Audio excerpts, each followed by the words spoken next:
Hi,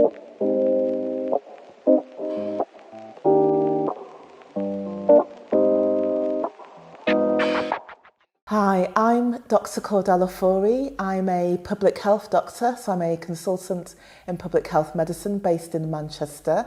Today I'm going to be watching a debate that Pi Radio did about the COVID-19 vaccine and commenting on it from my professional perspective, and also giving some confirmation on the facts about the vaccine. The NHS in particular have a demonstrated history of failing, ethnic minority communities.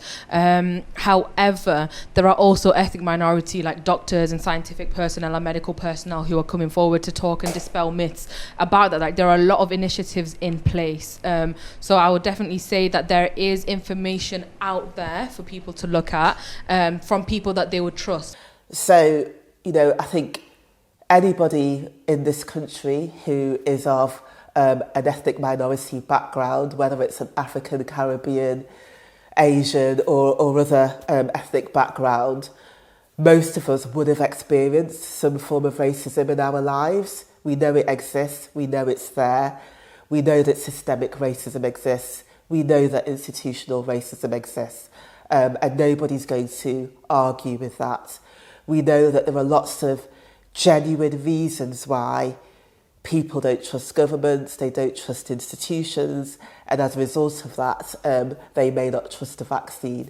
There's enough stats, there's enough reports that have come out even within the past year that show that there's an ignorance when it comes to people of colour that the government has. 100%, and I don't just mean the government, I mean institutions. That includes the police, that includes the fire service, it includes the NHS. We've seen that with the amount of deaths that have happened as well. So, that's the first point. A colleague of mine has a really interesting analogy that she uses about this. So she talks about the bully in the school playground, and she says, if every day at playtime the bully has been bullying you in the playground and then one day comes to offer you a sweet, would you want the sweet? You wouldn't. You think, what's he done to it? So I absolutely understand why that lack of trust is there.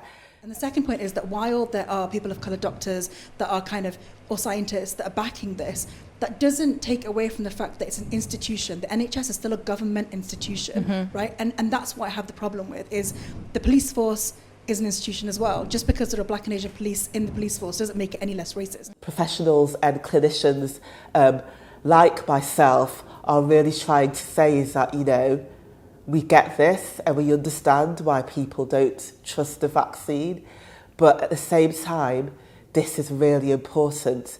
And as doctors, as scientists, we have read the research and read the evidence for ourselves. And we're professionals, we're not politicians. And as professionals, we're saying it's really, really important for you to consider all of this, for you to get informed and get your information from the right places, and then make a decision that's right for yourself, your family, and for your community. And for most people, that should mean getting the vaccine, because it really is safe and effective. Yes, it can have side effects, so we'll all know people, and you may be one of those people who, after the vaccine, didn't feel too well for 3 or 4 days. That can happen. That's the most common side effect, in terms of your arm aching a bit. You might feel like coldy, fluey, achy, headaches. You may have a bit of a fever. That's normal, because that's what happens when your body is generating that immune response.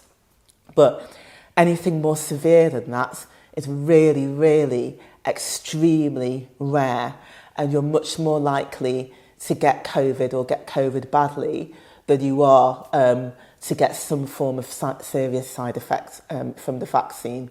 So, I, like lots of the other professionals that they've talked about in the video, would really encourage people to consider getting the vaccine.